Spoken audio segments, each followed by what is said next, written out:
Yasu Malagedo.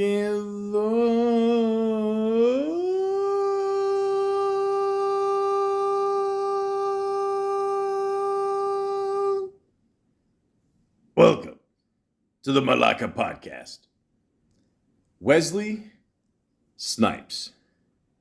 Wesley Snipes in New Jack City was my favorite character. Yeah, and he had all the great lines at that time. Remember, it was, see ya, wouldn't want to be ya. He said, wait, cancel this girl. I'll buy me another one. And he always goes, before he says, And then he said, I forgot what it was. No, I got it. Remember this guy. Sit your $5 ass down before I make change.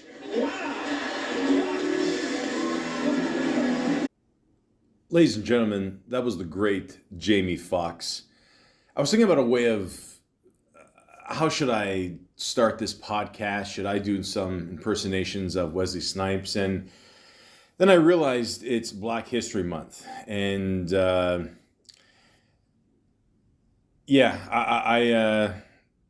just played it safe. So I found that clip, and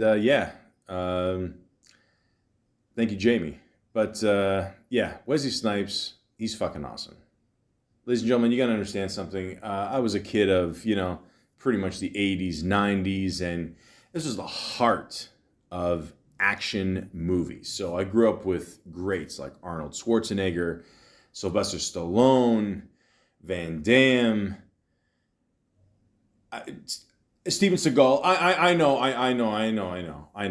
I did a podcast about him. But the point is, a lot of people always forget about Wesley Snipes and how kick-ass this guy was. To me, he still kicks ass. And with the new Blade movie coming out, I heard he's going to have a role in that. And I'm looking forward to seeing him again. And he's kind of had a little bit of a comeback the last couple of years with a few movies here and there. And at the age of 60, he will be 60 this year, folks. Let's be honest. I mean, he looks better than all of us. I don't know. I mean, maybe it's the martial arts, something in the water. I heard he likes to smoke a little weed here and there. That's cool. I'm Canadian. Come up here. We will not bug you at all. But I figured, fuck it. Let's talk about the great Wesley Snipes. And of course, like always, I like to go to Wikipedia, the free encyclopedia, because I love free shit. Here we go. Wesley Trent Snipes, born July 31st, 1962, is an American actor, film producer, and martial artist. His prominent film roles include New Jack City, White Men Can't Jump, Passenger 57, Rising Sun, Demolition Man, To Wong Fu, Thanks for Everything, Julie Newmar, U.S. Marshals, The Expendables 3, Coming to America, that's the 2021 version, which a lot of people didn't like. I didn't mind. We'll get into that. And the Blade film trilogy from 1998 to 2004, portraying Blade, obviously. In television, he is known for his role on The Player, 2015, which I gotta be honest with you, I've never heard of, but we'll get into that in a bit. Snipes was nominated for the Independent Spirit Award for Best Supporting Male for his work in The Water Dance and won the Volpe Cup, I think I said that right, for Best Actor for his performance in the film One Night Stand. He formed a production company, Armin Ra Films, in 1991 and has subsidiary Black Dot Media to develop projects for film and television. He has been training in martial arts since the age of 12, earning a 5th Dan belt in Shotokan Karate and 2nd Dan black belt in Hapkido, which means the guy can kick some serious ass. And like I said, okay, he's an older gentleman, but don't let that fool you, okay? He can still throw a punch, throw a kick. I mean, the guy's awesome. honestly. I always thought he had a very strong presence on screen, you know? I mean, the way he looked, the way he fought, you know? Very cool dude.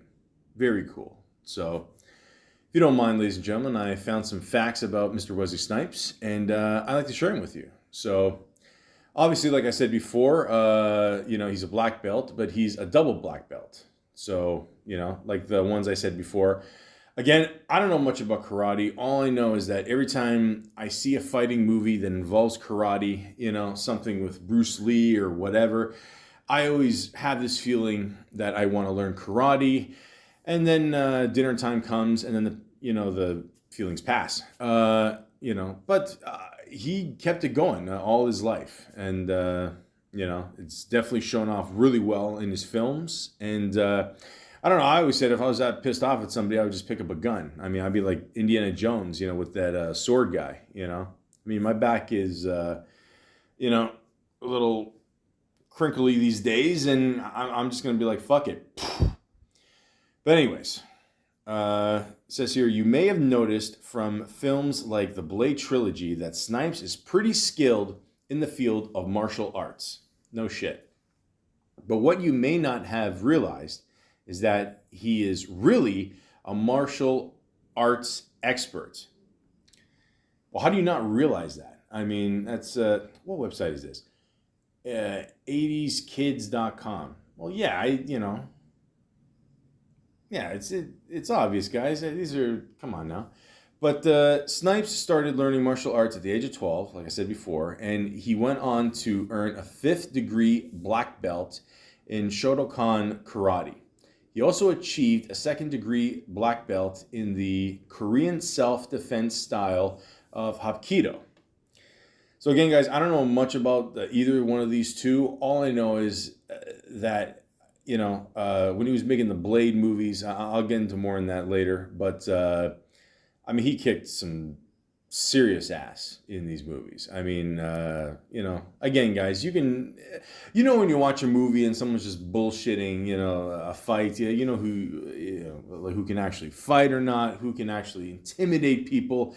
Snipes has never been known to, you know, fuck around. So I've been told that, I mean, at least for the first 2 Blade movies, we'll get into the piece of shit one later. But for the first 2 movies, he had full control of all the fight scenes. So when you know that much about karate and fighting and all that, just, you know, give him the wheel. He will drive you to victory for sure.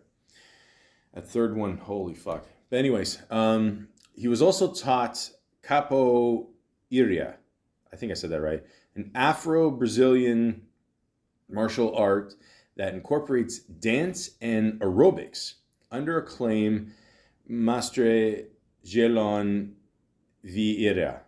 I have a feeling I really fucked that up, and I do apologize. Please, I don't want anybody showing up on my door killing me. He is also skilled in several other disciplines, including Kung Fu, Brazilian Jiu-Jitsu, and kickboxing.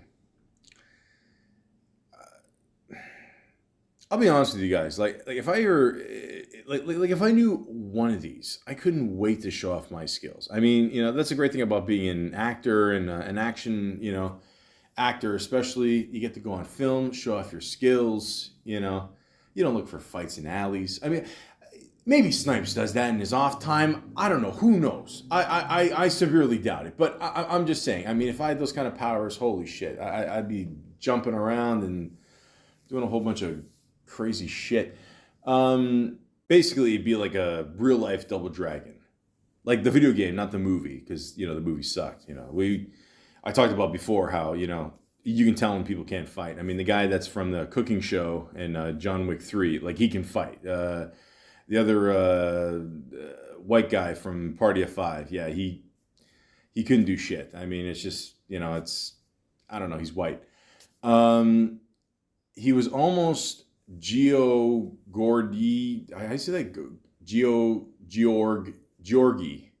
La Forgy in Star Trek, The Next Generation. Will set my phasers to stunned. Is that a Star Trek thing or Star Wars or who gives a shit? Believe it or not, Snipes was almost cast in the legendary sci-fi TV show Star Trek: The Next Generation. Thank God. He was strongly considered for the role of Geordi La Forgi. I don't know, he doesn't look Italian.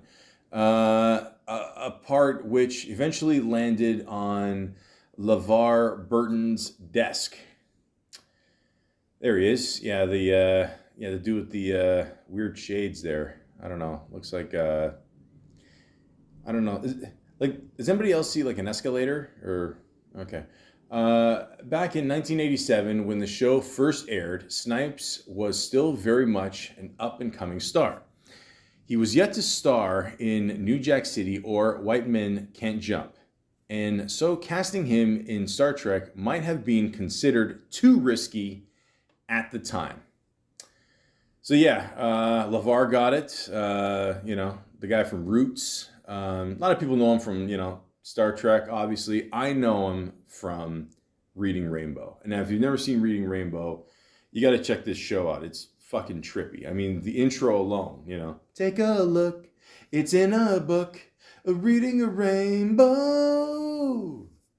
I can do anything.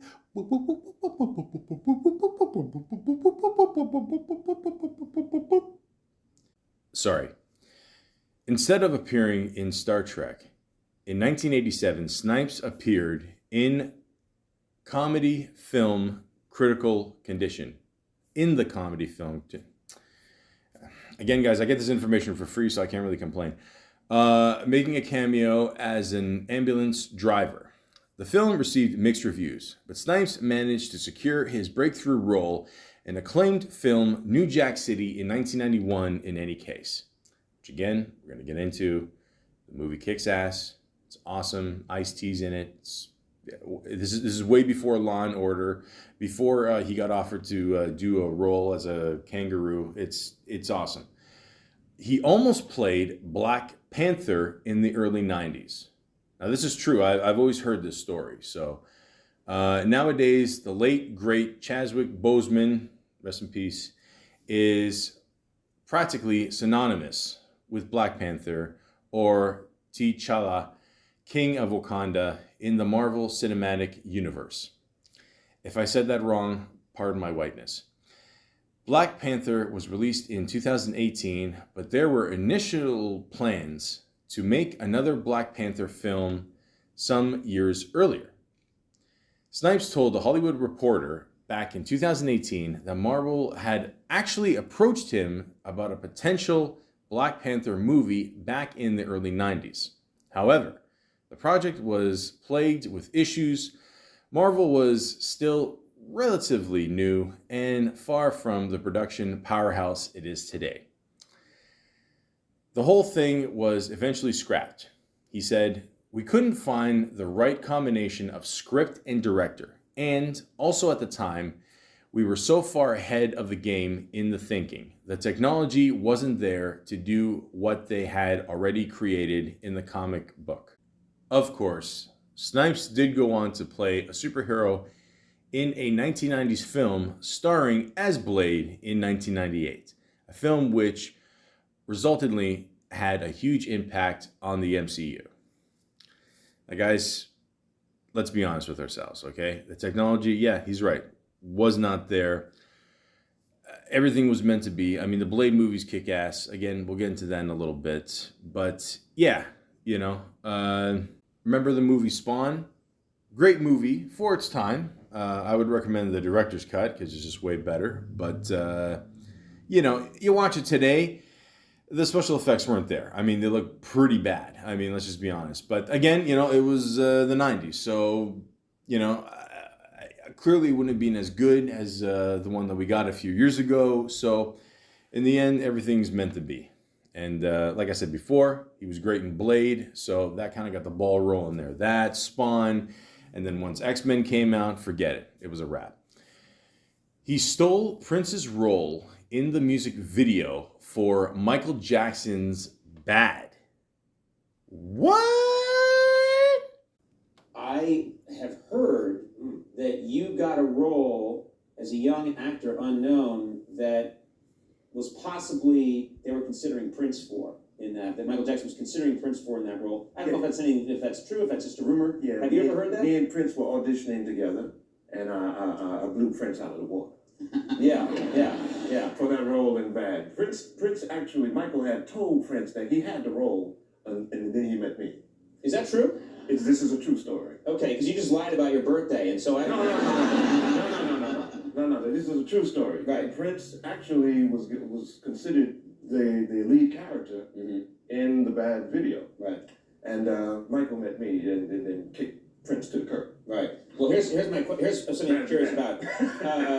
Michael Jackson, when he met you, because you're playing gang member, he thought that you were in a gang. Yes, is that right? He did. He really thought you were in a gang. Unfortunately, he did, son. Yeah. Yes. He really thought I was in the gang. He didn't know that I was a trained thespian. Yeah. Were you staying in character the whole time? Is that why? That's a scary game. Yeah. The thespian. Yeah. Jesus, guys, the thespians are out now. That's great. A couple things. First of all, I absolutely miss Conan. Okay, and I miss Andy too. Second, for Snipes to say thespian, that's just fucking awesome. And he is. A lot of people don't know he's a well-trained actor. I mean, people just think, oh, he's just a guy who's just going to go around and kick ass. And he will. He absolutely will. But that is an insane story. And that's something I just found out today, too. And I found this clip on YouTube because, once again, I am lazy. Thank God for YouTube. Or else we'd be screwed. But, that's a pretty crazy story. And again, this proves more why Prince did not get along with Michael Jackson. I mean, there's a lot more there. But yeah, like he was great in this. Again, we will get into that in a little bit.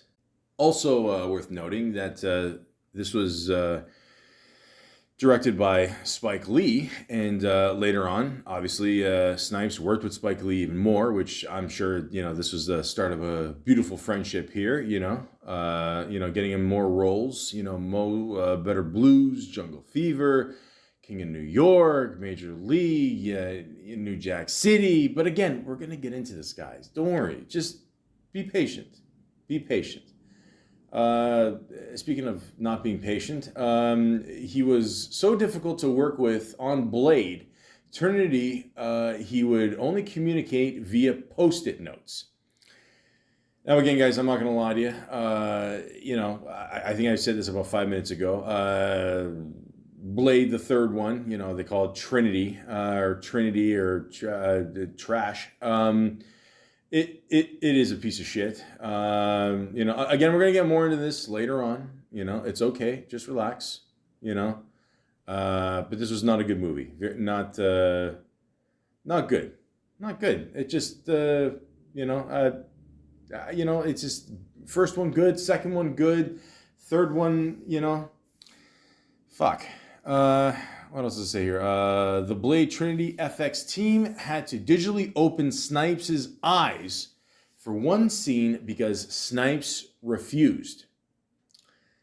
There you go, guys. I mean, like I said, it's, this was not a fun job to work on. So what does it say here? According to director David S. Goyer's DVD commentary for the movie, by the way, there's actually a rumor that at one point he actually was choked out by Snipes. I can't imagine what that feels like. It's either him or Latrell Sprewell. It's going to be very painful. On one occasion, Snipes refused to open his eyes. Naturally, the production team couldn't just leave in one scene with Snipes' eyes closed for no reason. It was especially important that Snipes opened his eyes, as this happened during a scene where Blade is thought to be dead and then suddenly opens his eyes.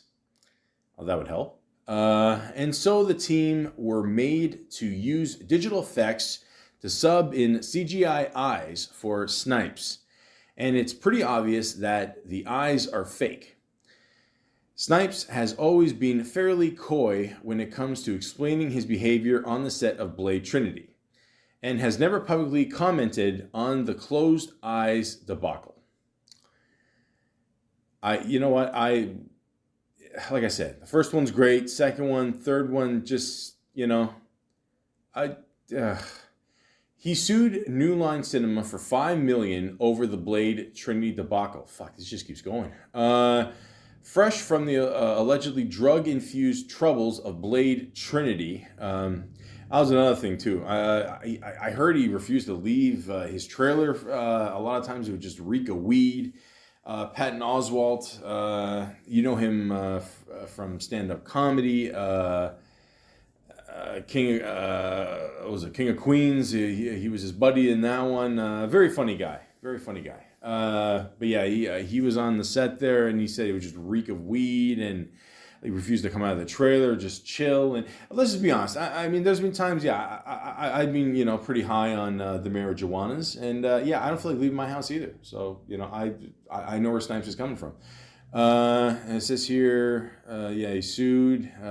Shocker. I mean, he didn't get his way on that. Fuck, I can't even wait here. It just, it's the 80s Kids website. It's just, it just keeps going here.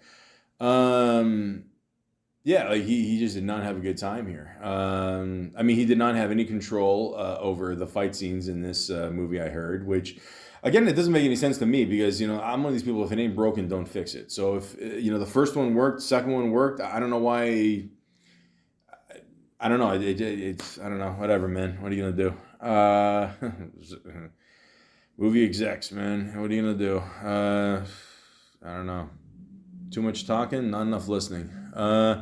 Snipes claimed that the studio did not pay his full salary and sought more than $5 million in damages. He also claimed that he was cut out of casting decisions and that his character's screen time was reduced in favor of Ryan Reynolds and Jessica Biel. It's possible, I guess. Again, that was another weird thing too. Like you watched, and no disrespect against Jessica or Ryan, but yeah, I mean, it did seem like it was I could see that. Ryan Reynolds did have that one good line. What did he say? Thunder cunt or something? I know you're not supposed to say that word anymore. I know I'm not supposed to do a podcast about the word cunt, but I did. The point is, I'd be a little pissed off too if I'm doing all these scenes and all of a sudden they're cut out. The actor also felt that he wasn't permitted to object the Goyer's juvenile humor in the script before shooting started. Snipes also claimed that the believed Blade Trinity was made primarily to enable spin-offs featuring other cast members. Ultimately, the case was settled out of court, and no details about the case's resolution were shared with the public. So basically what that means is Snipes got some money. He didn't get the money he deserved, and that's it. Plain and simple. But guys, this happens all the time, believe it or not, with movies, I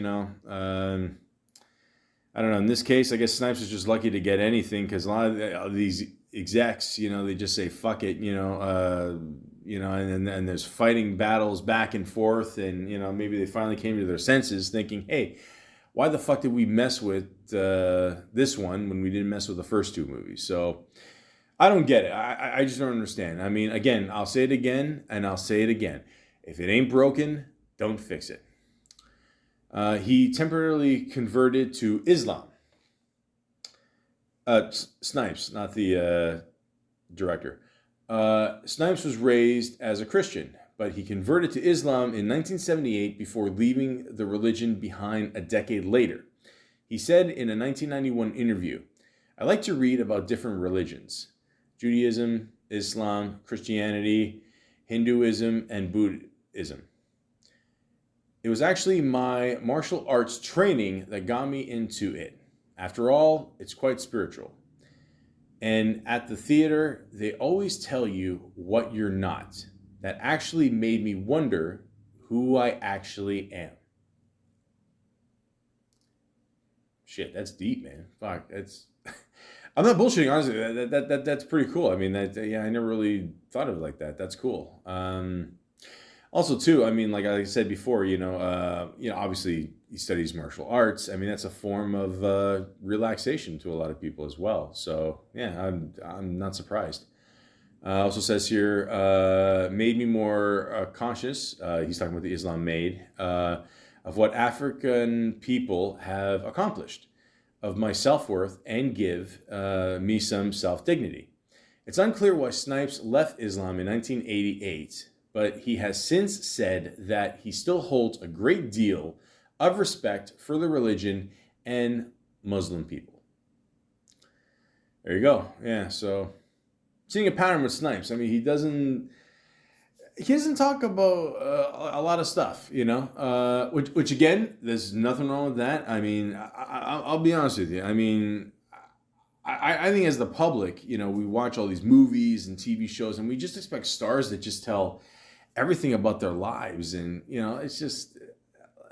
I'll be honest with you. First off, I don't give a shit. I just want to go see a good movie. If the person's cool in it, whatever. I hope everything works out. Whatever, it's all good. But people don't want to share about their experiences and their families or how they relax. I mean, that's up to them. I mean, that's their fucking business. Who cares? You know what I mean? So good for Snipes. He credits his daughter with saving his life on 9/11. Devastatingly, Snipes' New York apartment was destroyed during the collapse of the Twin Towers on 9/11. Thankfully, at the time of the attack, he was in California with his wife and newborn daughter. Oh, wow, shit, I never even knew that. That's crazy. Thank God for that. Snipes credits his daughter for saving the lives of both himself and his wife. Snipes' daughter, and you have to forgive me on this, I'm pretty sure it says Iset Joati. I think I said that right. I'm pretty sure. Again, please don't kick my ass, Mr. Snipes. If I ever meet you, I love you, man. You're awesome. Was born in Los Angeles in July 2001, meaning both Snipes and his wife had not yet traveled back to New York with their newborn baby. He said, "We were taking care of her in Los Angeles because there's a tradition that you don't travel with a newborn," he recalled after the incident. Almost 3,000 victims were killed in coordinated terrorist attacks on New York, Washington, D.C., and Pennsylvania on the 11th of September, 2001. Yeah, that's, wow, that's crazy. I mean, everyone obviously remembers 2001, September 11th. Yeah, that was a crazy day, guys. And to think you could have been somewhere, and, you'd be dead if you were there. I mean, that makes you wonder. I always heard the story that Seth MacFarlane, the creator of Family Guy, he overslept and he was supposed to be on a flight, or one of the flights that crashed during September 11th, 2001. Yeah, man, it's meant to be, guys. I don't know what to tell you. It's pretty crazy how a lot of people avoided that, like Snipes and Farland, and it's yeah. A lot of people say when you have a kid, it's it's almost like a fresh start. So Snipes always has a lot of love for his daughter because of that. He was incarcerated for 3 years for tax fraud. Now, this story I've absolutely heard. Money and power can be a dangerous mix.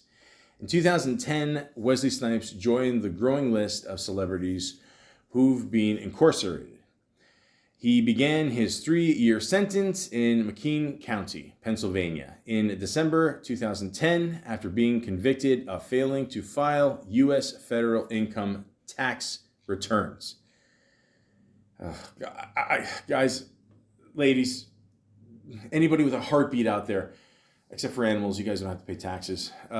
You should, though. I mean, I don't know, pigeons alone, for what you guys do to statues. Anyways, the point is,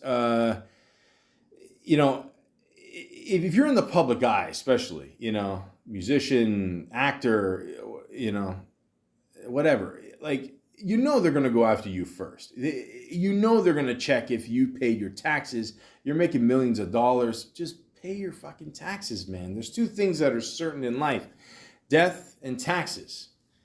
I told that to a coworker once, and he said, "Well, homeless people don't pay taxes."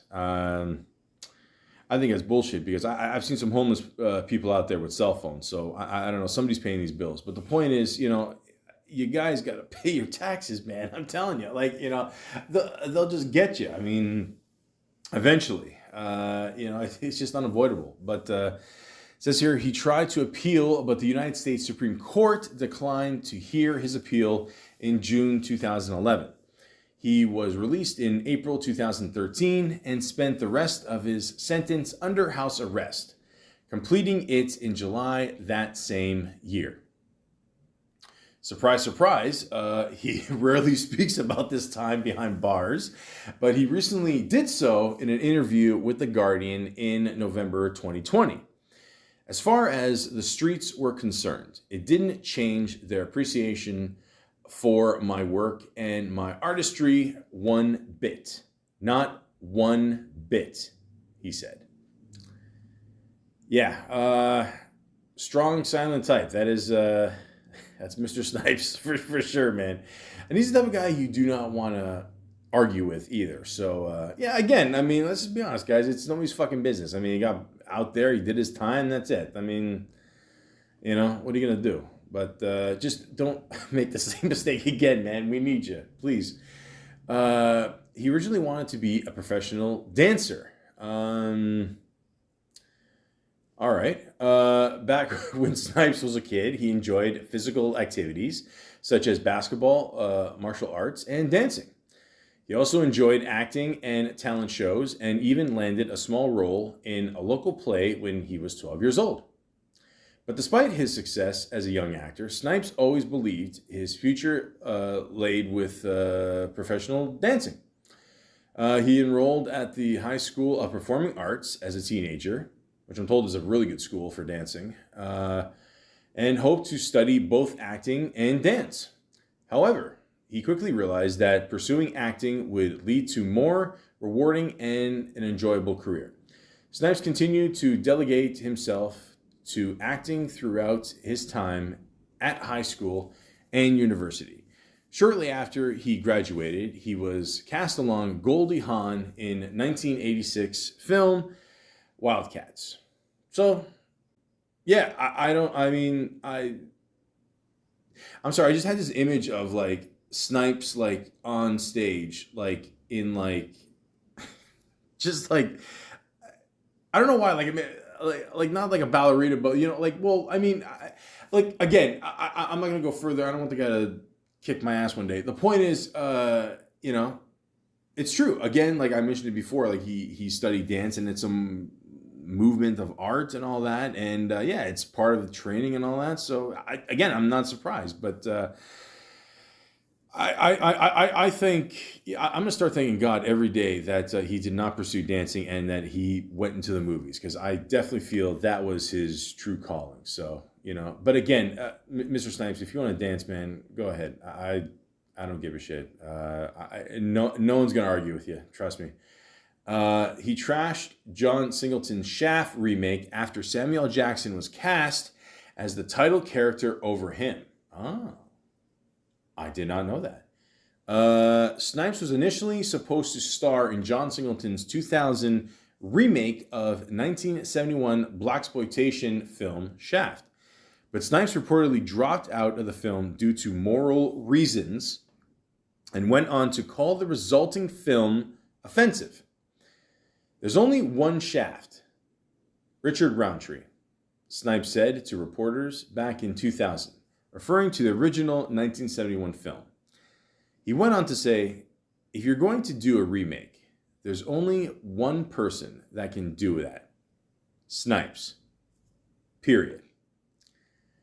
I was offered the film and it was terrible. Horrible.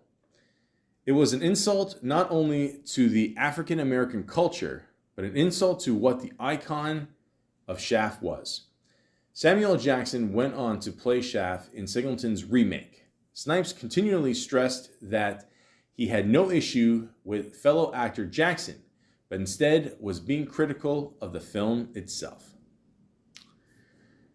I did not know that. I I gotta be honest with you. I mean, my biggest offense with the remake was where's the fro? I mean, that's a distinct look, man. I'm just saying. Again, my white comments will get me into shit one day. I'm telling you. But the point is, that's just a very distinct look. And I get it. It's a recent movie, 2000. Listen, I'm walking down up these crazy streets of Toronto all the time. I'm seeing people with fros left, right, and center. It doesn't matter, okay? If I could somehow grow hair, I would absolutely have the biggest fro in history. But that's just me. But yeah, I did not know Snipes was offered the role first. I mean, it was okay. I mean, the movie, I mean, it's hard to remake a classic. Obviously, it's, it is what it is. I was more confused that they made a sequel to this, like 18, 19 years later or something like that. That's more confusing, but I don't know. What are you going to do? He's great friends with Woody Harrelson. I mean, 3 movies later? I would think so. White Men Can't Jump see Snipes team up on screen with fellow acting veteran Woody Harrelson. I'm pretty sure they got at least one thing in common. The film saw the two buddy up and hustle street ballers who underestimate Harrison's ability to play basketball. Yeah, I mean, let's be honest. Unless you're going to face Larry Bird, I would have done the same thing. But this wasn't the first time Snipes and Harrison appeared on the silver screen together. The two actually first appeared alongside each other in the 1986 film Wildcats and have been firm friends ever since. Try saying that 3 times fast. Harrison even wrote a character reference letter for Snipes during his trial for tax evasion. Oh man, dude, Woody Harrelson's the best. Fuck that. You know what? That's when you got a good friend. Like especially in the public eye, like for him to like write that letter. That's pretty cool, man. I like that. That's cool, man. I mean, he's good friends with Snipes, Willie Nelson. Fuck, man, that's some good weed. In the letter, Harrison called his friend a true citizen of the world. But unfortunately, this wasn't enough to spare Snipes from jail time. You know what, man? Despite that, Woody Harrelson, that's a cool move, man. I gotta give Woody props for that one. But yeah, they forgot Money Train. But then again, we'll get into that in a little bit. You know why? Because I didn't. He deliberately sabotaged Keanu Reeves' White Men Can't Jump screen test. Huh. Okay, so I did hear that originally. Well, that's okay. Snipes and Harrison. He should. You know what? Say it loud. I'm black and I'm proud. Not me. I'm just saying Woody Harrelson. Woody Harrelson at this point is, he's got a street cred by now. Like if he wants to be Harrison, that's up to him. But anyways, 3, 2, 1. Snipes and Harrelson, there you go, are great together in White Men Can't Jump. Partly because the two have such a real chemistry in real life. In fact, it was their real life bromance which actually landed Harrelson the role, as Snipes sabotaged the other candidates. As Snipes was cast as Sidney Dean first, those in the running to play Billy Hoyle were made to do a screen test with Snipes. Keanu Reeves was one of the actors vying for the part of Billy. But naturally, Snipes was keen for Harrelson to land the part. Snipes purposely acted awkwardly alongside Reeves. What a dick move. But at the same time, I mean, he just wanted his buddy to get the role. That's all. So, again, guys, I don't know if you guys have heard of Keanu Reeves, but trust me, his career ended up being okay. That's fine. I'm just sorry. I'm just picturing in my head, like, I don't know, like Snipes, like just doing the role, and Keanu coming in there, and I can jump. Don't worry. You know, Snipes is like, yeah, sure you can. Yeah. That was too white. I'm sorry. Anyways, Reeves, in his screen test to improve Harrelson's chances of getting the role, Reeves would improvise and say something where there would be a natural response from me. And I just left him out there like dirty laundry. Shit, that's bad. But hey, man, you know what? Again, he wanted to help his buddy, you know, and you know, come on, Keanu, let's. I don't know why I'm doing like a white voice for Snipes. Again, I'm gonna hear a knock on my door one day, and I'm just gonna be. That'll be the end of me. But yeah, again, listen, he just wanted his buddy to be in the role with him. That's all. I mean, Keanu Reeves did some movie after called The Matrix, or and then he was some guy named John Wick. I don't know what happened later. The point is, he's all right. You know, Danny's all right. I forgot how the rest of the song goes. He was supposed to play Hal Caesar in The Expendables. Okay, I did not know this. Not many people know that Snipes was initially supposed to play Hal Caesar in the popular film franchise The Expendables. However, back when the film was being produced, Snipes was embroiled in the tax evasion conviction. Of course. Okay, so that's why he probably couldn't do it. He was unable to leave the country. And so, unfortunately, director Sylvester Stallone was forced to reconsider. Ultimately, Terry Crews landed the role, and Snipes was sentenced to 3 years behind bars in December 2010. Stallone reportedly was so impressed by Crews that he changed parts of the script just to give him more airtime. Snipes does appear in The Expendables 3 as Dr. Death, or Doc, admittedly a much smaller role than Caesar. That's true, but I did not know he was considered for this role before, and obviously because of the tax invasion shit, he couldn't do it. The thing that I heard at one point was, I think at one point Stallone wanted 50 Cent to play this role, but I don't know, the internet just went nuts and was extremely against it. 50 Cent ended up working with Stallone in Escape Plan, which, again, if you guys are a Stallone and Arnold fan, both like I am, of course, you should absolutely see this movie. I mean, that movie came out 20 years too late, but it's still worth seeing today. So, but yeah, everything worked out. He once got into a high-speed police chase for real. I've been there. Snipes famously had a run-in with the law back in early 2010s as he was convicted of tax evasion and sentenced to 3 years behind bars. But this wasn't the first time Snipes found himself in hot water with the authorities. Back in 1994, he led police on a tense 120 kilometers per hour chase down Florida's turnpike. The Martin County Sheriff's Office were alerted to a motorcyclist speeding down the turnpike, and they promptly headed over. The motorcyclist that led officers on a 30-mile chase that only ended when he crashed and officers closed in on him. Doubtless, the officers were surprised when the fallen motorcyclist turned out to be Wesley Snipes. Snipes was charged with reckless driving, fined $7,150. Where they came out with that exact number, who knows, and was sentenced to 80 hours of community service. Wow, that's it? Holy shit. Wow.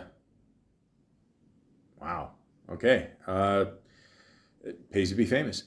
His family left New York just as his career as a child actor was taking off. It was clear when Snipes was just a boy that he had a promising career ahead of him.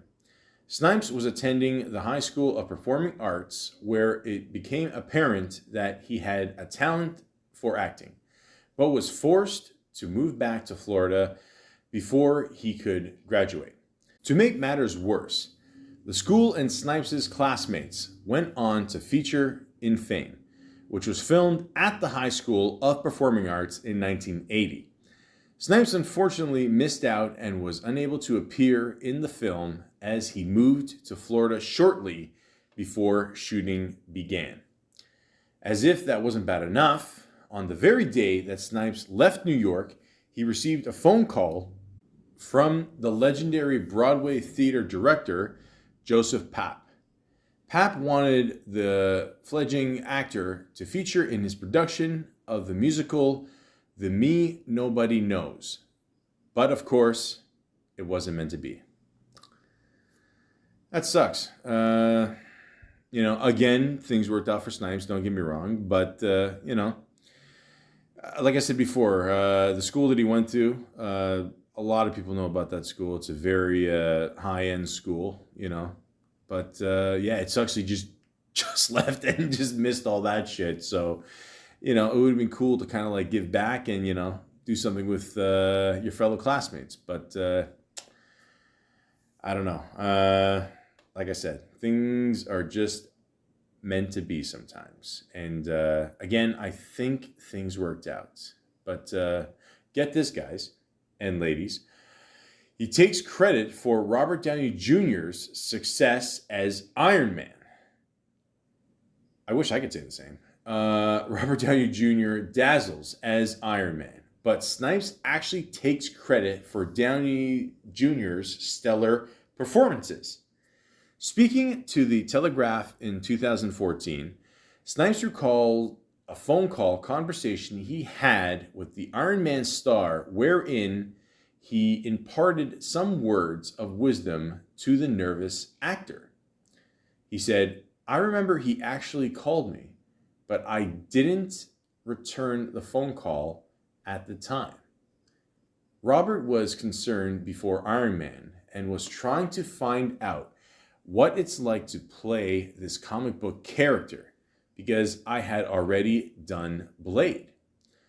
Not to say that, okay, I'll take all the credit for his success as Iron Man, Snipes asserted, But there you go.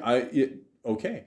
But to be fair to Snipes, some critics have gone as far as claiming that without Blade, there would be no Marvel Cinematic Universe.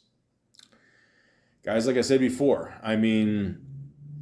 you could say the X-Men movie in the year 2000. Of all years, I would say this too, like all years, the next millennia, this is when all this shit started, and X-Men did have a lot to do with that. But you got to think of all the movies that came before that, can you not credit like Superman in the 70s? Do you not credit, movies like Spawn and Blade, Blade, if you really think about it, again, we'll get into it in a bit. All I'm saying is Blade kicks ass. 1 and 2, not 3. I can't make this abundantly clear. But yeah, I wouldn't be surprised. Tekken's Raven, or Raven, maybe it's pronounced, was modeled after Snipes. Tekken's I think it's a video game, right? I don't know. Sorry, guys. I'm an old school Nintendo kid, so I don't know. Unless it's Mario, Zelda, or Mega Man. I'm lost. If you ever played the fighting game Tekken, which I have not, chances are you've stumbled across the character Raven.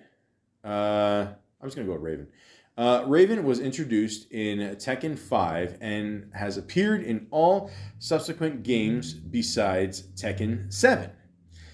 Raven was based on Snipes himself. Both the video game character and the actor are accomplished martial artists. Raven even looks like Snipes. Raven's blonde hair borrows from Snipes' character Simon Phoenix in Demolition Man. The character also borrows from Snipes' most famous role, Blade, in terms of style and appearance. Raven's "I'll see you in hell" win pose is also a reference to Blade's signature "catch you later," point, and walk. There you go, guys. Snipes has not only influenced Iron Man, but video games as we know it. So, again, this is where a lot of people underestimate Snipes, and how much this guy's done ever since he basically started acting in the 80s, and even now he's doing it. He's still killing it. So, As proof of that, I like to go on IMDb because once again, I am not a fan of Rotten Tomatoes. It's stupid. And talk about every single Wesley Snipes movie that he has done. And of course, we have to start from the beginning because that's what we do in stories. We start from the beginning and go from there. And speaking of stories that just will not end, the very first thing he did actually was an episode of All My Children. Now, if you don't know what All My Children is, it's a soap opera that's been on since... it's not on anymore. Oh, shit. I thought it was still on. Oh, I did not know that. I just assume once you start a soap, it just, it's on forever. But then, no, it aired 1970 to 2011 it stopped. Huh. I did not know that. Okay. Well, he played a guy named Marty. So, if you look at a lot of actors, more than likely they either star in a soap or they're in some episode of Law and Order. So, there you go. The thing I remember him from, the first thing I ever saw him in was a little movie that I mentioned before in 1986 called Wildcats. He played Tremaine. It says here, a rookie high school football coach has a harder time than she expected trying to whip her tough inner city team into shape. Now, this movie has a 6.1 rating out of 10. It's not the best rating. I'm not going to lie. It's not the best football movie. It's not the worst either. Okay? I'm just putting that out there. I like Goldie Hawn. I like Kurt Russell. Those two can do no wrong. Did not plan that. But the point is, it's the first movie I ever saw Snipes in. First movie I ever saw Woody Harrelson in. It's got a good little cast of people. You got Jane Hooks in there. Bruce McGill. Not a bad little cast. It's not bad. It's a good little movie. Nothing too spectacular or whatever. But, Snipes was funny in it. Woody Harrelson, funny too. It's all good, man. It's all good. You got to start somewhere. And if you can, star in a movie with Goldie Hawn, she seems like a very lovely woman. Why not? Let's do it. Then he was in a movie called Streets of Gold, which I've never heard of. It's got a rating of 6 out of 10 here. I don't know. Alex is an immigrant who has just moved to the U.S. He was banned from competing for the USSR. For those of you who don't know what that is, if you're a millennial listening, it is now Russia. Olympic boxing team because of his religion. Depressed and an alcoholic, he finds happiness and redemption when he trains two fighters. Judging by the poster here, I'm guessing that Snipes is one of the fighters. Stars, who looks like the guy here? Klaus Maria Brandauer. He sort of looks familiar. I'm trying to think, where else have I seen this guy in? He was in Never Say Never Again. He played Maximilian Largo. There you go. Never say never, never, never say never. And then the other guy, what was his name? Adrian Pastar. Pasteur. I think that's how you say it. This guy looks familiar too. Where's this guy from? He looks, this guy. I know this guy. Yeah. He was the guy, he was chasing, no, it wasn't one of the guys chasing Carlito. He was the guy in the boat. Remember, we all know what happened on the boat in Carlito's way. You just fucked us. Anyways, this guy's been, I didn't recognize him with his glasses. So I've never seen this movie. I'm not sure if it's good or not, but I don't know. You never know. He was in an episode of Miami Vice. He played the character Silk. That's a cool name. It was the 80s. Very popular show. Why not? Then he was in a movie called Critical Condition. The Richard Pryor movie. Right. Okay, cool. There you go. Nice. Hey, man. Listen, I'm a white guy. Okay, I don't know if you guys have figured that one out yet. But if you could be a young black actor starting out and you get the chance to be in a Richard Pryor movie, you know it's a no-brainer. Okay, so I mean it's not one of his better ones, but you know still it's all right. Like I mentioned before, he was in the Michael Jackson video "Bad," which I still can't believe he stole the role from Prince. Yeah, he was great in this. This is a good little video. Missy MJ, you know. Yeah, too soon, man. I was a big MJ fan growing up. Thriller, one of the best albums of all time. Absolutely. Yeah, so, I mean, shit. Like, he's done, like, how many jobs here? 1, 2, 3, 4, 6. So he's already on a hit show, Miami Vice. He's got a chance to work with Richard Pryor, Michael Jackson, you know, Goldie Hawn, you know, which I'm assuming he at one point got to meet Kurt Russell. Who's also a badass. Yeah. So far, so good, man. I mean, this is pretty good, you know. But I did hear at one point, like after this, he did have to go back to like doing some odd jobs, whatever. And you know, it's weird to hear that, you know, because I know he wasn't like the big name that he was like years later, but still, I mean, it's crazy to think that you work with all these people and then you got to do like these odd jobs. But hey, man, you got to do what you got to do to survive. So it is what it is. But after the Michael Jackson video, he did a TV series called Vietnam War Story. Got a pretty good rating, 7.7 out of 10. Yeah, he played a character named Bookman, not to be confused with Bookman on Seinfeld. And of course, 1989 was a pretty good year for all of us because you know we were still enjoying those like R-rated comedies. You know, not years from now where we have to put up with the PC culture bullshit. Back then, we just did comedies and we just laughed our asses off. We didn't judge people for anything. And he was in a movie called Major League. Now, I don't know how many movies they made after. I think they made at least a couple. But he plays a great character named Willie Mays Hayes. And I haven't seen this movie for a minute, but I just remember the first one being really funny. I mean, after that, it pretty much fell apart. They couldn't get Wesley Snipes for the second one. I don't know why. Maybe he wanted more money. You can't blame him. I mean, this is definitely his breakthrough role for sure. He was really funny in this. I just remember his character being like really fast and just like I don't know, like he was just so energetic. I remember, but yeah, this is a really funny movie. So yeah, I wouldn't bother with the other ones. Just see this one. But again, it's got a great cast of people. You got Tom Berenger, Charlie Sheen, Corbin Burnson, Margaret Whitten, Renee Russo. Fuck, I forgot she was in that.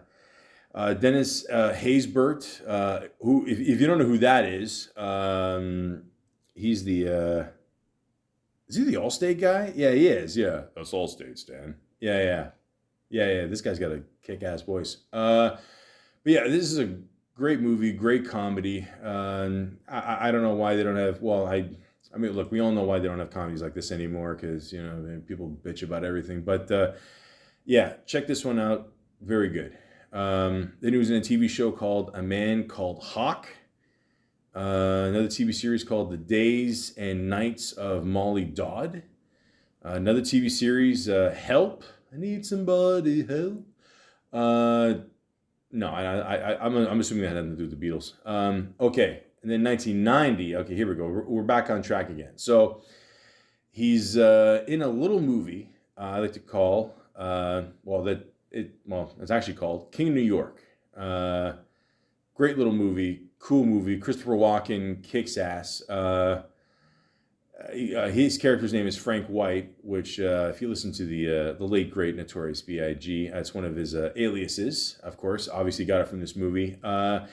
Snipes, I guess, plays a cop, which a lot of people in this day and age would consider a bad guy. He teams up with him and David Caruso together in this. Like, it's a weird combo with these two guys, but it works. It's pretty good. Like, he's not in it for a lot. I remember, like, again, I haven't seen this movie for a long time, but I remember this movie being really good. But yeah, the combination of these two guys being cops was pretty good. If you can imagine, actually, I think I remember Snipes' character being more like the good cop, and like David Caruso was a little, yeah. So Lawrence Fishburne's in this too. Victor Argo, Giancarlo Esposito, Steve Buscemi. Fuck, I forgot he was in this too. Yeah, definitely check out this movie. This is a good one. Very, very good movie. Yeah, check it out. Like I said before, he was in Mo Better Blues. Teamed up again with Spike Lee years later. I gotta be honest with you, I don't remember a lot about this movie. I remember it being a decent little movie. I remember for a while, like Spike Lee would come up with movies, and it's either like a Spike Lee film or a Spike Lee joint. So again, pardon my whiteness, I'm still trying to figure out what the difference is. But I like Spike Lee, man. A lot of people, especially. I think Italians too. I don't know. They didn't like the way they were portrayed and do the right thing, and they thought the ending was a little fucked up. But I get the ending. Okay, I understood why he threw the garbage can in the guy's restaurant. Okay, it was to protect him. Okay, I get it. So I don't know if Spike Lee ever hears this. I just want to say, as an Italian, I get it. Okay. Yeah, I'm getting a lot out today. Okay, here we go. 1991, a little film called New Jack City. Oof, this was, this is a crazy movie. So it says here, a crime lord ascends to power and becomes megalomaniacal. He ends up being a huge fucking deal, okay? All right, I'm not a thespian, okay? I can't read. While a maverick police detective vows to stop him. So, first of all, this is a very vague description of what this movie's about. Basically, I'm going to tell you what this movie's about. Okay, Wesley Snipes basically takes over New York, selling drugs, and guys like Ice-T, Judd Nelson, even at one point Chris Rock try to stop him. He's got a lot of great one-liners. As Jamie Foxx previously said before, Nino Brown, like even the name Nino Brown, like if you don't sell drugs with that name, then you're basically wasting your life. So again, this movie's great. I mean, Snipes' character, like, okay, I'll admit, it's a bit over the top at times, but that's what makes it so great, is that just nobody can fucking stop this guy, and he just plays it so well. And I don't know, and obviously at the time, like 1991, like, I mean, the atmosphere, the clothing, the hairstyles, just like this movie just screams out early 90s, so it's only got a 6.7 out of 10. I think that's way too low, and again, like I said, like a lot of things are over the top in this, but that's what makes this movie so good. So absolutely, you have to check out this movie. I'm setting my scene. Now I have news about my CD player. Sit down. Go sit your fine ass down before I make change.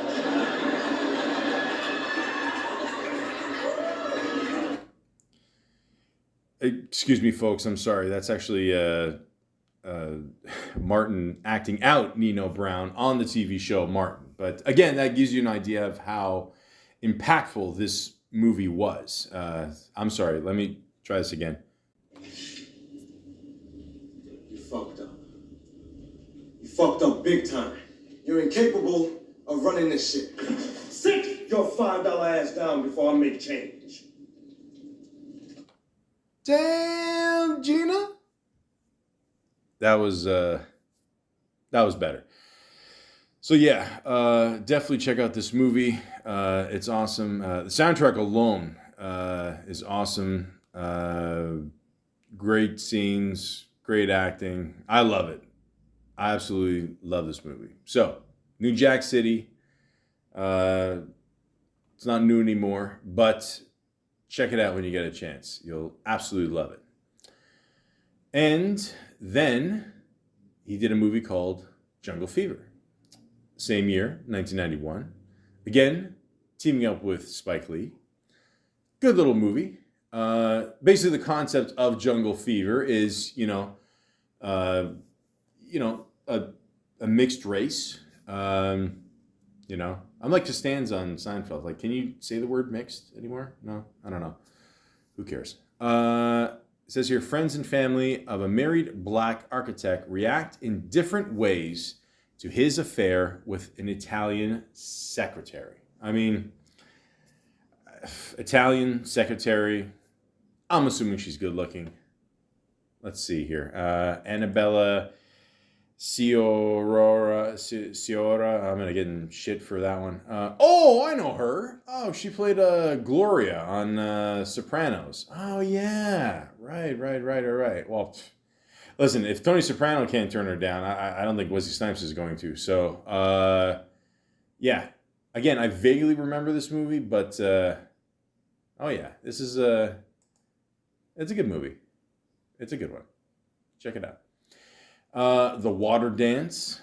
The Water Dance. What's this? I don't remember this one at all. A young man learns how to come to terms with his disability after becoming paralyzed in a hiking accident.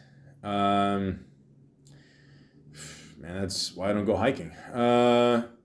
Eric Stoltz, Snipes, Helen Hunt, Elizabeth Pena, who I believe passed away. She was the woman in Rush Hour. I don't know if you guys remember that. Rest in peace to her. I think she was in Jacob's Ladder too, wasn't she? I'm pretty sure. I've never heard of this movie. I got to be honest with you. Interesting. Okay. Yep, she was in Jacob's Ladder. That's what I thought. Yeah. How come I never heard of this movie? I don't know. It's got a decent rating, 6.8 out of 10.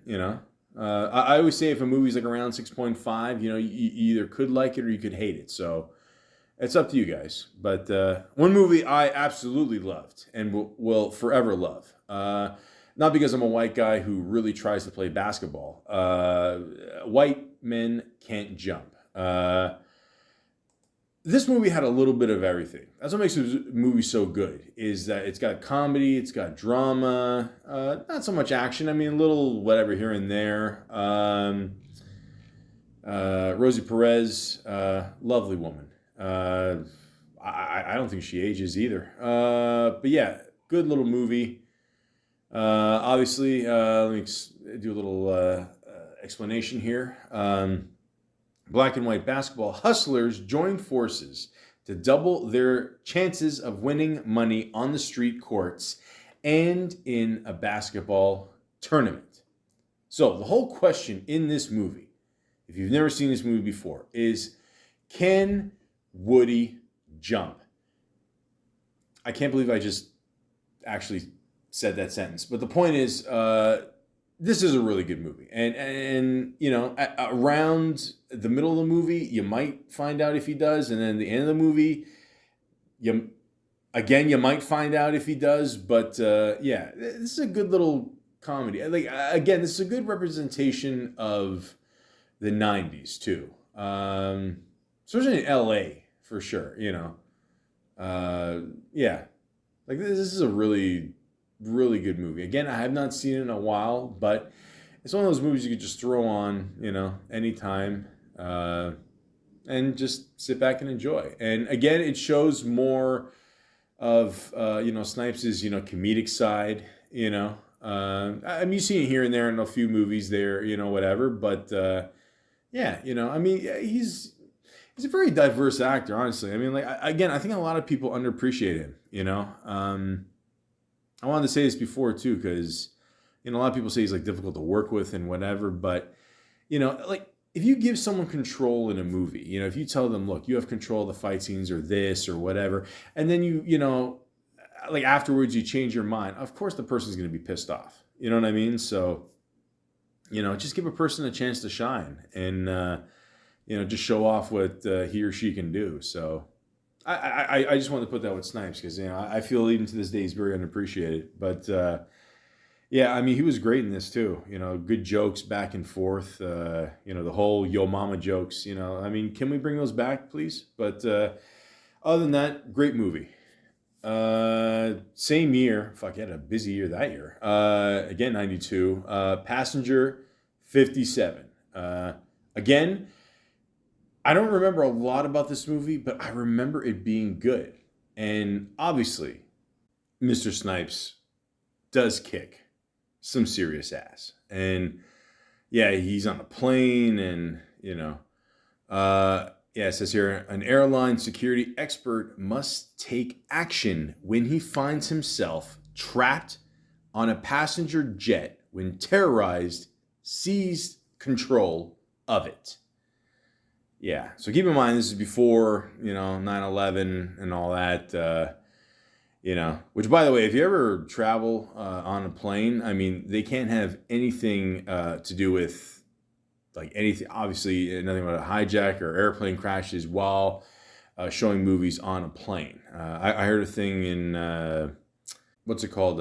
Rain Man. There's a scene in there where it involves, like they're not even on a plane. They're on that like, whatever, the path there that connects the building to the plane and they had to edit that out or something. So, I mean, that's how particular, they are. So all I'm saying is, back then, you saw a lot of these movies in the 90s too, like planes about hijacking and all that, Air Force One, the movie with Ray Liotta where he acts all nuts there. I don't know, I forgot what it was called. But the point is, I remember this being a very good movie. I liked it a lot. And also, it also reminds you, how kick-ass Wesley Snipes can be with the one-liners. You ever play roulette? On occasion. Well, let me give you a word of advice. Always bet on black. Now, what I love about this scene is, back then, again, you see the action movies. I guess they still do it now, but like they always hype it up with the music, dun, dun, dun, like all that. And yeah, if I ever go to Vegas, I will absolutely just bet on black. I don't care. It doesn't matter. I'm Canadian. I got the red in my flag. It doesn't matter. Snipes told me to do otherwise, so that's it. But it's a good little action flick, and oh God, doing this review, I really miss movies like this. I don't know what happened, but yeah. So definitely check this one out. Boiling Point. I sort of remember this movie, not really. I don't know. It didn't get the best rating. 5 out of 10. I don't know. Dennis Hopper's in it too. Which, I mean, basically, if you were making a movie in the 80s or 90s, you need Dennis Hopper to play your bad guy. That's, that just goes without saying. So, yeah, I can't say a lot about this movie. I don't remember it, so I don't know. It's up to you. Rising Sun. Yeah, when he teamed up with Connery. Yeah, I remember this one. Sean, we miss you already, buddy. But yeah, listen, Sean Connery did a movie with Nicolas Cage. Why can't he do one with Wesley Snipes? Why not? I remember this movie. I don't remember it being that good. I got to be honest. I'm sorry. I remember the plot. I don't know. It just wasn't. I don't know. Yeah, I don't remember being having that much action either. I mean, it's up to you if you want to see these two guys together. Cool, whatever. But I don't know. I don't remember a lot. What I do remember, and simply because I saw this movie literally 2 days ago, I seem to watch this movie probably at least like a couple times a year, even if it's playing in the background. A little movie that's called Demolition Man. Came out in 1993. If you're a fan of Taco Bell, like right after this movie, you're going to want to go there. Or if you saw the overseas version where they put Pizza Hut in there instead of Taco Bell, either one, you're going to have the munchies. But anyways, teaming up Sylvester Stallone and Wesley Snipes facing off against each other, fucking great. This movie only has a rating of 6.7 out of 10. Bullshit. It needs more than that. This is a great movie. This is definitely one of my favorites by both of these guys. I mean, the movie did do pretty well. It is still rated R. I think they wanted to put more into it, like more violence and whatever. But the way it is, it still came out pretty good. So, one funny fact about this movie is the way Wesley Snipes has his hair. You know, he dyed it yellow and all that there. I'm sure it's just a wig, guys. I know. But apparently, this inspired Dennis Rodman to dye his hair. And that's the rumor. So, I collect a couple basketball cards here and there. I got a card that the company Emotions made. I don't know if that's Skybox or whatever. But anyways, at the time, he was still on the Spurs, 94, 95. Now, obviously, with basketball cards or just any cards, for the most part, they take the pictures from the year before. So this movie came out in 1993. On this card, he's got yellow hair. Later on, he did the mohawk with it. But yeah, seems about accurate. So there you go. But yeah, this movie kicks ass. Lots of great action. Lots of good comedy. Jack Black is in it for, I think, maybe 1 or 2 seconds. But this is a great movie. I mean, Snipes did a great job. Originally, I think Sly wanted Van Damme or Jackie Chan to play the bad guy, but neither of them wanted to play the bad guy. I never understand that. I mean, like, who doesn't want to play a bad guy? I mean, look what Heath Ledger did with the Joker. You know what I mean? So, I never understood that. But Snipes plays an awesome bad guy, good one-liners. He says a couple, like, I mean, this is how far along we've got. I mean, I'm not going to say what certain things he says or whatever impersonations he does in this movie, but obviously you can't do that today. I memean, they'll give you a lot of shit for it. You'll definitely get canceled. But again, guys, different time. The 90s were awesome. The thousands, yeah, and then the tens, fuck. The point is, this is a great little piece of action from the 1990s. Obviously, it's set in the future of what was it, like 96 or something, and then 2030 something, or but it's a cool movie in the sense. I mean, they I almost tell the future. They got the self-driving cars, they got the things they carry around that look like iPads. I'm still trying to figure out how to use the 3 shells, to wipe your ass. I think there's a thing online that explains it, but I'm still trying to figure out what exactly the hunka chunka is. But the point is, this is an awesome movie. If you love both these guys, you'll love it. It's great. Yeah, this is definitely one of my favorite Snipes roles that he did. So he did a great job with it. And I'm going to say something too, because a lot of people have made this point as well. If any jerk-off executive out there wants to remake this movie with 2 other actors, go fuck yourself, okay? Leave it as is. Please, for the love of fuck, stop remaking movies. Please. There's got to be better ideas out there, okay? Come on. So, enough said. Moving on. Sugar Hill also came out in 1993. Good little movie, I guess a lot of people, you can't compare it to like New Jack City. I mean, again, he's trying to play like, another tough dude, whatever. It's not as good as that, but it's still good. I like it. Michael Wright's in it, which again, I don't know. Snipe always teams up with these guys that have kick-ass voices. I don't know if you remember him in Money Talks. He's the guy that Chris Tucker visits, his cousin there, red light, green light, red light, green light. Yeah, I'm a white guy, but I know my shit. The point is, it's a good little movie. I haven't. A lot of these movies, I haven't.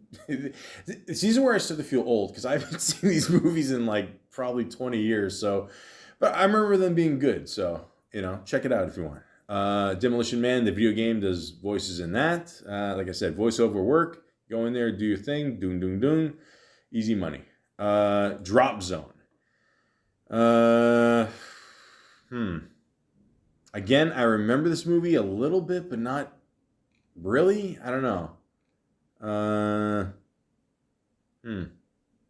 Yeah, Gary Busey's in this one. I don't know.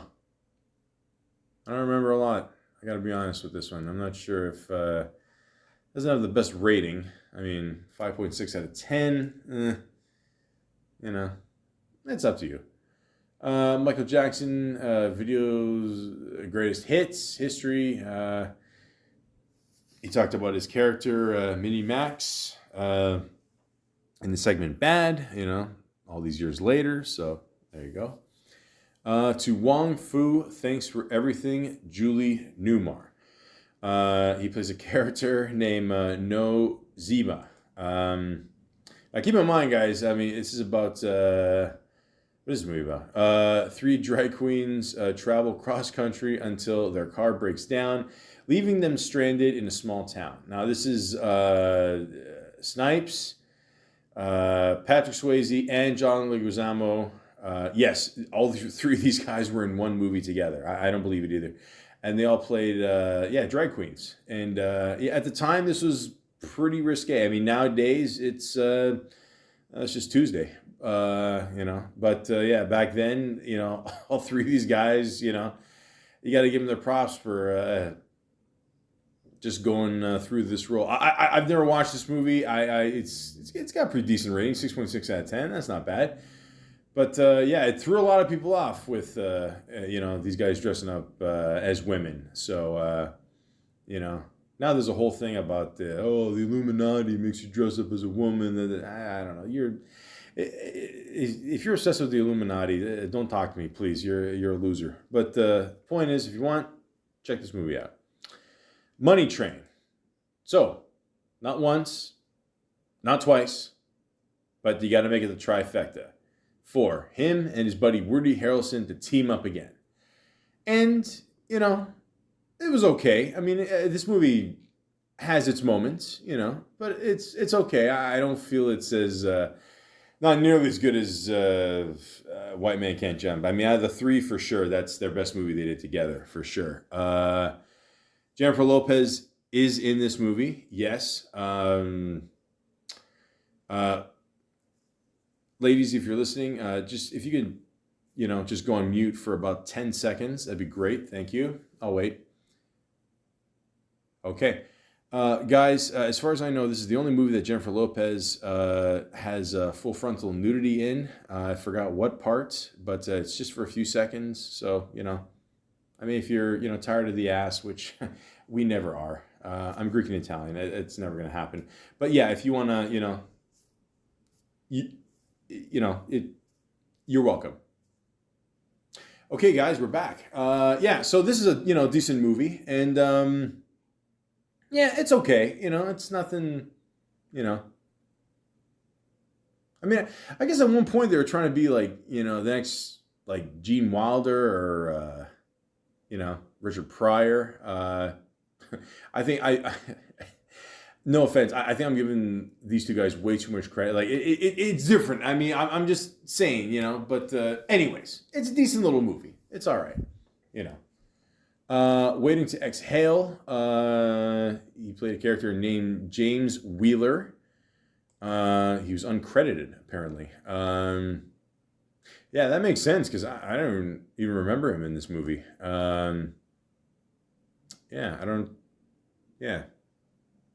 Okay. America's Dream, his TV movie. He did. The Fan. All right, here we go. So this movie got mixed reviews. You know, I mean, it was cool to see, you know, Snipes and, you know, the great Robert De Niro in a movie for sure. I don't know. I liked it. That was all right. I mean, is it either their best? No. But, you know, that was all right. I thought, especially at the end, like the last scene specifically is crazy, I felt. I thought that was pretty good. But yeah, you know, the whole point of this movie is that De Niro is a baseball fan and he's clearly obsessed with this baseball player that's played by Wesley Snipes, named Bobby Rayburn. De Niro plays a character named Gil Renard. A good little cast of people. I mean, you got John Leguizamo, Ellen Barkin, Benicio del Toro. I think that's one of the first roles I ever saw him in. Yeah, good little movie. I mean, it's up to you. I don't know. Like a lot of people saw it just because they were just baseball fans, but I don't know. It's a good little thriller. I mean, nothing spectacular, but yeah, I'd check it out. Why not? And the next movie he did was Murder at 1600. For those of you who are not American, such as myself, 1600 is where the White House is. And this movie is about, a young woman is murdered in the White House. Homicide detective Regis, Wesley Snipes,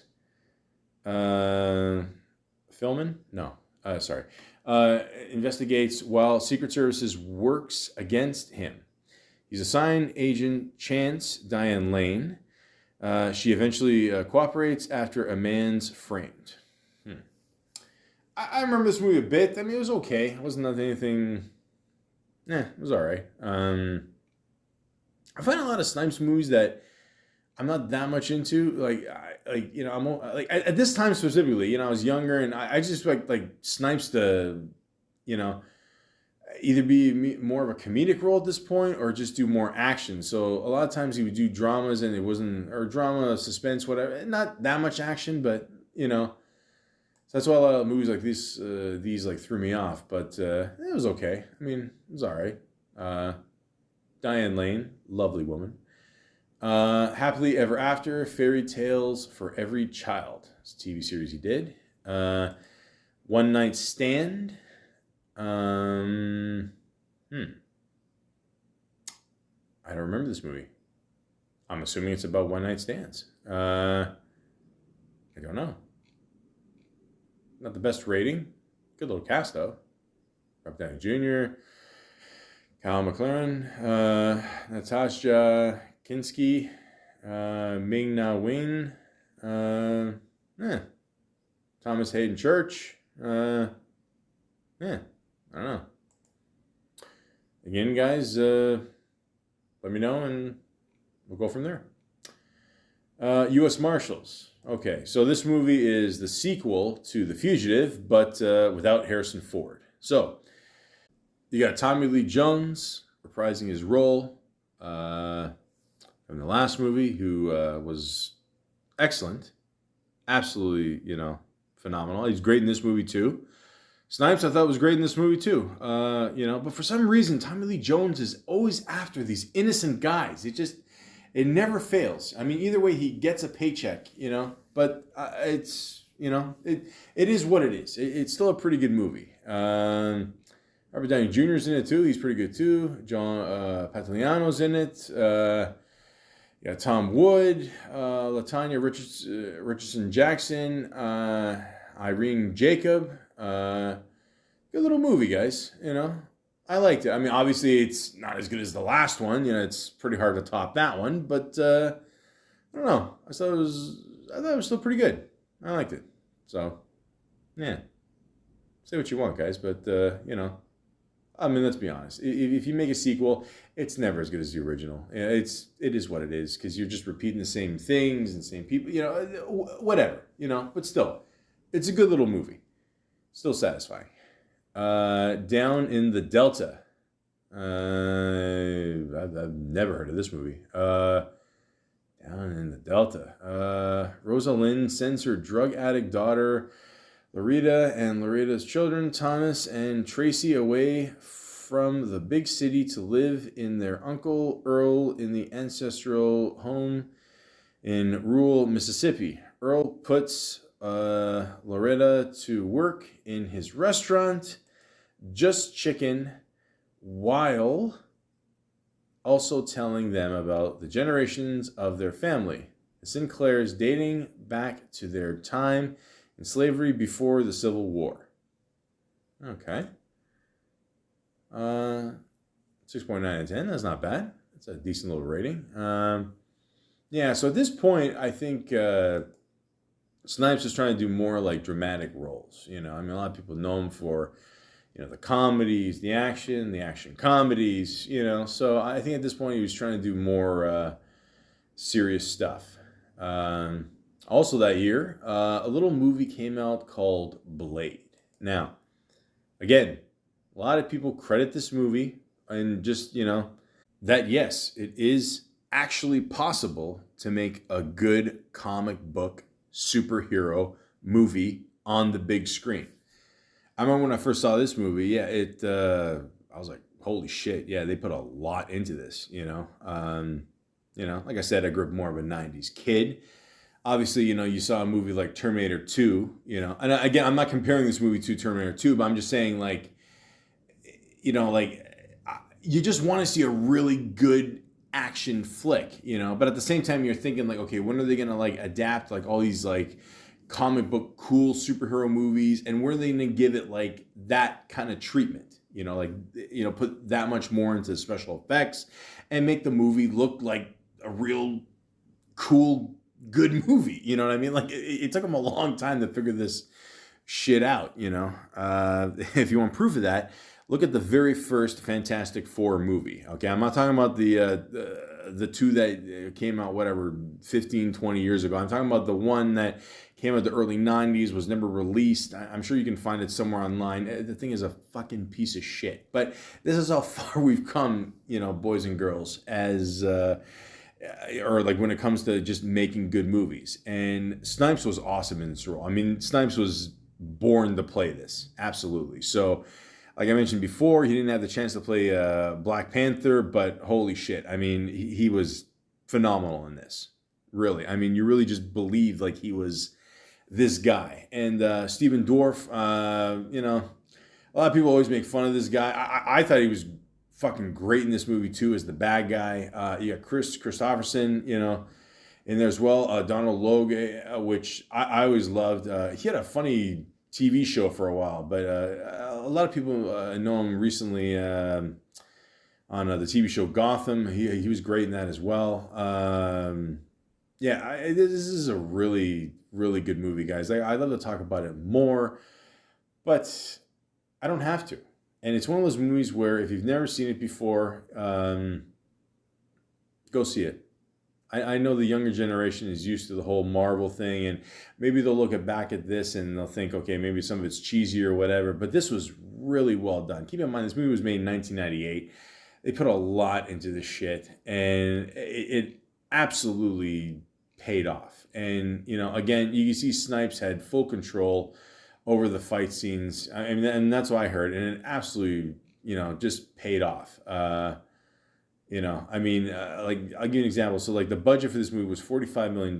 Worldwide gross was $131 million. Okay, so I get it. Like, today they're making movies for, you know, 150, you know, 200 million, whatever. But again, 1998, guys, they were just getting started. So this was kind of like, you know, the test. Like, can we actually make a good movie out of a comic book movie? And yes, they did. Absolutely. So if you ever get a chance, definitely check out this one. You know, this is definitely one of my favorites by Snipes as well. Like, he did a phenomenal job with this one. So, yeah, can't say enough good things. Go check it out. Then he did a TV movie, Future Sport. And he did a movie called Play It to the Bone, which sounds familiar. Yes, I remember this movie. Okay. You know, it's funny. I totally forgot Snipes was in this movie. This is actually a good little comedy. I'm actually surprised it only got 5.5 out of 10. So the whole point of this movie is that him and or Woody Harrelson and Antonio Banderas, they have a fight coming up, but they have to travel together. Like, they're really good friends, but they just have to fight each other. You know, it's a whole adventure of them going to you know, Las Vegas. You know, in the fight. I guess Snipes is a favor. Maybe he did a quick cameo for Woody Harrelson in the movie. I don't know. But this is a good little comedy. I don't know. It's nothing spectacular, but I don't know. 5.5 out of 10. I don't know. It's a little low. I feel it's better. So, yeah, go check that one out. The Art of War. One thing I remember about this movie is that I was disappointed in this movie. I I thought it'd be better because you see the title. I don't think it has anything to do with the book, to be honest with you. I was expecting more from this movie. I'm not gonna lie. I got a 5.7 out of 10 rating. But that's just me. I was expecting more from this movie. That's all. Disappearing Acts. It's a TV movie he did. Liberty Stands Still. I've never heard of this movie. I don't remember this one. 5.7 out of 10. Okay. I don't know. Again, guys, if you want to see these movies, go ahead, please. I'm not stopping you. I don't know. I can't see them all. Zigzag, which is very ironic because I've heard Snipes loves smoking weed. So why not make a movie about it? I don't think this has anything to do with weed. Never heard of this movie. Yeah, 5.9 out of 10. I don't know. It says an autistic 15-year-old boy steals money from his boss to provide rent for his abusive father, who uses the money to repay a loan shark. It's got the kid from Smallville. All right. I don't know. I did not see this one. What I did see is Blade 2. And, I mean, you can kind of debate which Blade is better, Blade 1 or 2. I mean, I think a lot of people would say 1 overall, probably. But Blade 2 is pretty good, man. I mean, one thing I noticed is that the special effects got even better in this one. So this was made like 4 years later. And I remember like the way they killed the people, like the special effects just look better. So again, if you like the first one, you'll like the second one. Guillermo del Toro directed the second one, so yeah, we all know his history. If you don't know much about that guy, again, guys, I can't help you with everything. You know what I mean? So definitely check it out. So he did a great job with this one as well. And if you like the first one, you'll like the second one. There you go. And the next movie he did was Undisputed, which I feel, I remember this movie. Him and Ving Rhames. Okay, so I would say this is one of his most underrated movies that Snipes did. It didn't make that much money, didn't get that much attention. Basically, the whole point of this movie is that the heavyweight champion, which is, played by Ving Rhames, he's in jail. Then later on, Snipes goes to jail, and they arrange this fight within the jail. Never gets televised. It's just, mano y mano. Back, like, who's tougher? You know what I mean? And it's actually a pretty good movie. It's got a good little cast of people, good little story. I always like Ving Rhames. Ving Rhames is awesome. I always said Ving Rhames is great in Baby Boy. It's definitely I feel his best role he ever did. But he was great in this as well. So if you got a chance, check that one out for sure. Good movie. Then the next movie he did was, it was a TV show, The Bernie Mac Show. Bernie Mac Show, very funny show. We lost that guy way too soon. Mr. Mac, rest in peace, love him. Good little show. I mean, basically he did the Kings of Comedy. It always threw me off when he was the last one out of the 4 people to perform in that special. I remember I went to go see it with a bunch of my buddies in theaters, and like he killed it. And basically that whole routine he did for 20-25 minutes, that ended up becoming the story for his show.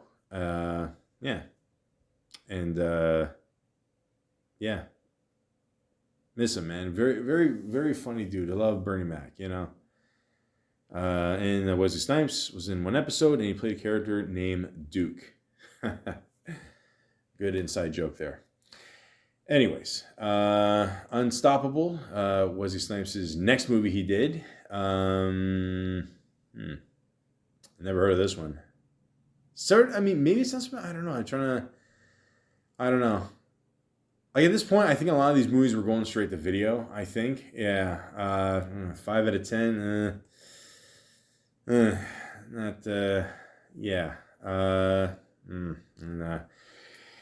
Speaking of one that should have went straight to video, Blade Trinity, which is Oh, fuck.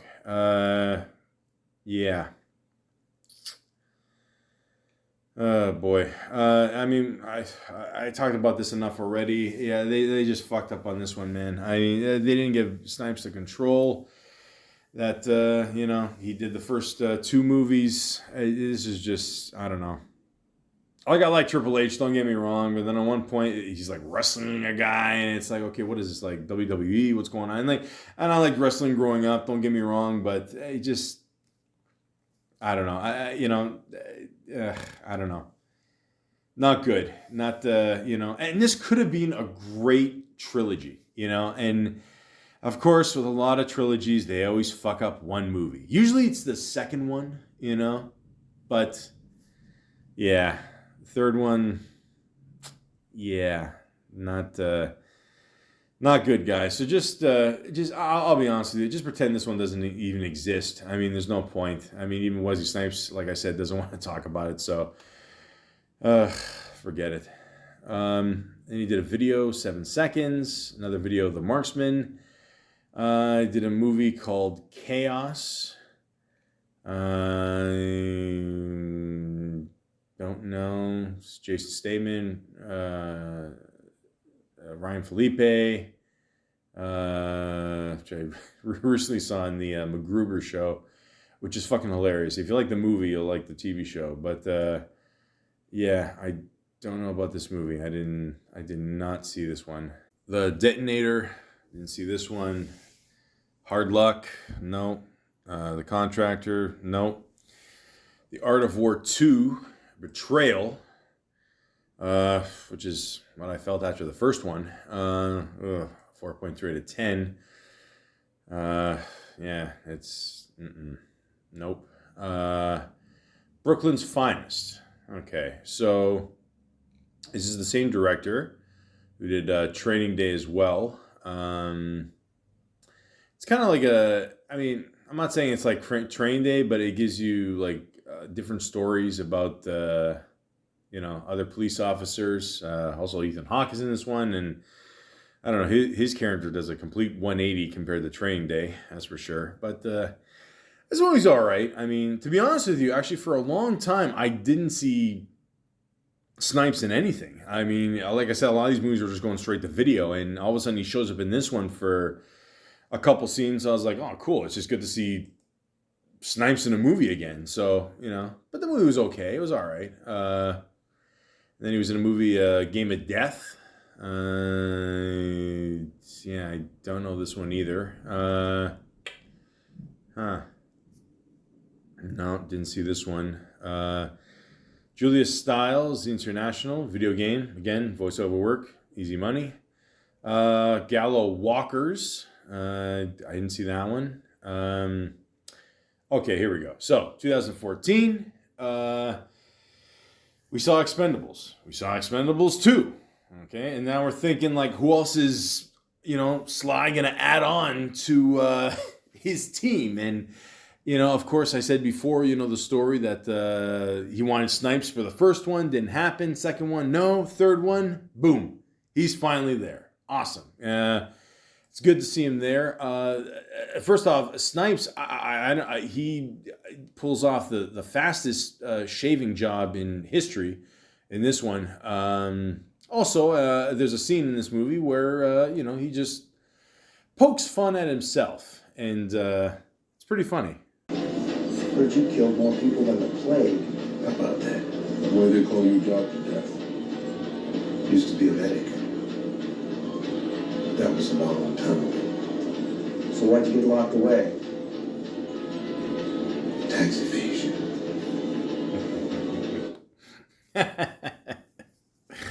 I love it. That's great. But that's cool that he like poke fun at himself. You know what I mean? So, and yeah, it wasn't the biggest role in this movie, but like, he owned the beginning, that's for sure. Sly saves him, all the gang there, and I thought it was great. I mean, I'd say out of the three, the second one is the best one, for sure. A lot of people gave the third one shit. I don't know why. I love them all. I mean, I'm going to watch these guys, if they're in fucking wheelchairs. I don't give a shit. But, yeah, I thought it was pretty good. I remember the problem with the third one was it got leaked online. But still, people went to go see it, and yeah, I thought it was awesome. So, I'm looking forward to the Expendables 10.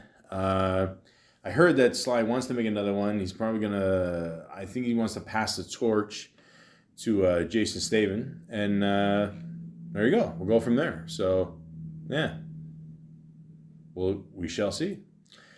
Then he was in a TV show called The Player. I talked about this before, but I never saw this. I don't like. 7 out of 10. That's not bad. It says here, a former intelligence and FBI officer who now works as a security expert in Las Vegas is recruited by mysterious pit boss Mr. Johnson 2, spelled T-O. Based on his tips, try to prevent crimes while the rich place bets on his chances of success. All right. Sounds all right. I mean, I don't know. Did it... I think it still might be on. I don't know. Well, it says 2015. I don't know if the show's still on. I'm not sure. No, it was only on for 9 episodes. Okay, my bad. Sorry. But yeah, I don't know. I heard it was pretty decent, so I don't know. Need a chance? Check it out. Chirac. Again, teaming up with Spike Lee. This is about the whole atmosphere of Chicago. Ancient Greek play, the way they did the movie. I never saw this movie, but I don't know. Me personally, you had me at Greek, so I'll definitely check it out. The Recall. I don't know this one. 4.2 out of 10. I don't know. I don't know. Armed Response. No. 3.8 out of 10. Did not see that one. What We Do in the Shadows TV series. He plays a character named Wesley. That's pretty appropriate. And I would say the last couple of years, he kind of had a little bit of a comeback in the sense that he's now being in things that people I've seen more frequently, or just that are more well known. And one of them is the movie Dolomite Is My Name. Now, this is after the real life comedian slash actor, and I'm using the term loosely on actor, Dolomite. If you ever see the movies, I think they're pretty funny, but they're widely known as just being really bad, but badly good. You know what I mean? So, and Andy Murphy takes over the role as Dolomite, and first name Rudy. And it's a good little cast, man. I mean, you got Keegan-Michael Kay, Craig Robinson, Divine, Joy Randolph, Mike Epps, Snoop Dogg, good little cast of people. And of course, you got to have Wesley Snipes in there. Lunel, T.I., don't worry, he's not doing stand-up. So I thought Wesley Snipes' character was the best character in this movie. So the whole point is he plays the real life guy, and you'll see later on. I mean, this guy's a bit of an asshole, and the way he treats the cast, and Dolomite and whatever, and but Dolomite really wanted him in his movie, but I don't know. It was kind of bittersweet. Let's just say that. I don't want to give a lot away, but this is a really good movie. And I like how Eddie Murphy said before, I don't want to do any more bad movies. So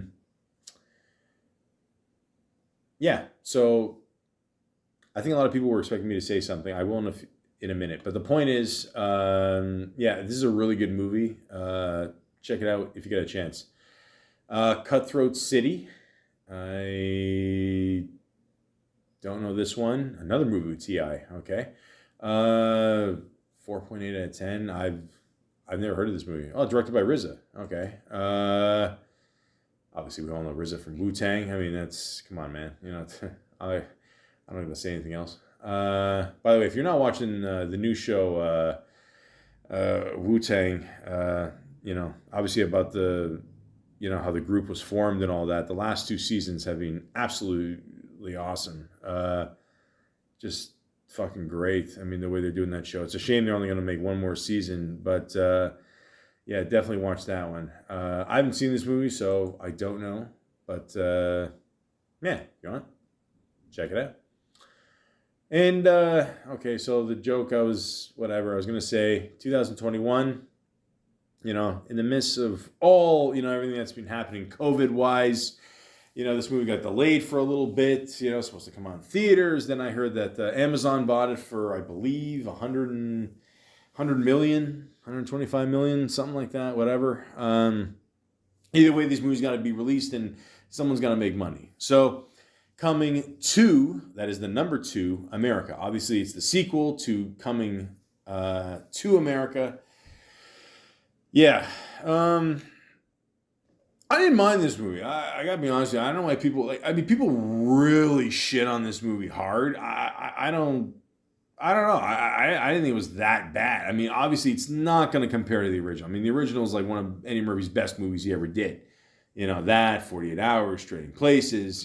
But Beverly Hills Cop. But I mean, this movie's all right. I mean, it's nothing spectacular, but that was an okay little sequel. I mean, 5.3 out of 10. That's pretty brutal. But I don't think it's that bad. I got to be honest. I originally heard that they wanted Eddie Murphy's kid to be Tracy Morgan, which is ironic because I just recently found out that they're going to make Triplets, which is the sequel to Twins with Arnold Schwarzenegger and Danny DeVito. And Tracy Morgan now is replacing Eddie Murphy's role as the triplet. So there you go. Everything just seems to work out. Yeah, I don't know. This movie was decent. I thought it was okay. I don't know. People were just really shitting on this movie hard, man. Like, I don't know why. Like, I don't think it was that bad. I got to be honest. And again, it's not like the original. It even kind of pokes fun at the whole PC culture and the whole barbershop thing. Like, you can't say certain things now and whatever. But I thought Snipes was good in it. I mean, like, he didn't have a huge role in it, but I thought he was pretty good in it. Yeah, so I don't know. I mean, I think people are just way too hard on things, but I mean, it's that was a decent little movie. I mean, nothing, crazy spectacular. I mean, do I think they should make another one? No, but this is a good little wrap up, and there you go. That's it. I don't know what to tell you guys. I mean, I don't know. Be grateful with what you got. I mean, Jesus. Now, as I just saw recently, it is a TV show or a miniseries that they did on Netflix, starring Kevin Hart and Wesley Snipes, called True Story. He plays a character named Carlton, which I'm gonna be honest with you. Ever since The Fresh Prince, I've not heard another black person named Carlton. But this is a really, this kind of threw me off, like, in a sense, because I didn't know what to expect from this. I really didn't, because Kevin Hart, I love Kevin Hart. I'm going to do a podcast about him one day. I definitely got to watch more of his movies and all that, and then, do whatever. But it's cool to see Kevin Hart do a more of a serious role. I mean, it's, there's some funny parts in this movie, whatever, but like, the whole point of this movie is, what does it say here? It says, a tour stopped in kid's hometown of Philadelphia becomes a matter of life and death for one of the world's most famous comedians. Now, I don't want to give away what happens in the beginning, but obviously something major happens. But and then Snipes plays his brother, and he does a fantastic job. And I got to give props to Kevin Hart for casting Wesley Snipes in this role. First of all, Wesley Snipes, I mean, again, I said this before, the guy's almost 60. He looks better than all of us. I don't know what he's doing to keep himself in shape, but props to him, man. I mean, he doesn't look like he's aged a bit, honestly. I mean, he seems to be a lot thinner now. Like, before he was a little bit more muscular, but that's because he was doing more like action roles like Blade and all that. But I mean, Jesus, fuck, it makes us all look like, slobs. And, yeah, so the whole point of this is, Kevin Hart gets into some shit, as the character Kid. And Wesley Snipes, playing his brother Carlton, helps him out, but at the same time causes a lot more shit than he has to. And, it's that whole concept of, you want to move forward in life, but of course, you got friends, family that are, kind of tying you down from your past life, and, you want to move on, but you can't let them go because you feel bad, and, it's family, and it's a whole fucking thing. So, but this was done really well. Great cast of people too. William Catlett, Paul Adelsin, Lauren London, Tawny Newsome, Theo Rossi, Chris Diamantopoulos, who I got to give props to. He was great as the Greek mafia guy. East York boy represent. John Alice, another great Greek guy. Michael James Bell, really, just a great cast of people. And also, I want to say another good guy was Billy Zane. He didn't have a big role in this, but holy shit, he was so good in that one role he did. So if you got a chance, I know there's lots of shit to watch on Netflix these days, but definitely check this one out. And this is not, don't expect Kevin Hart to, I don't know, teach a white guy to, prep for jail or whatever. But this is really good. This is not what I was expecting. And yeah, it shows that Kevin Hart can be a good dramatic actor. Snipes has still got it. These two play really well off each other. I can't say enough good things about this. So when you got a chance, I'm sure everyone's got Netflix at this point, so definitely check it out. Then he did a TV series called Paper Empire. Never heard of this one. Not the best rating, 6.1 out of 10. Yeah. Seems to involve some kind of Ponzi scheme. I don't know. Looks like, is that Denise Richards? Yeah, it is. Yeah.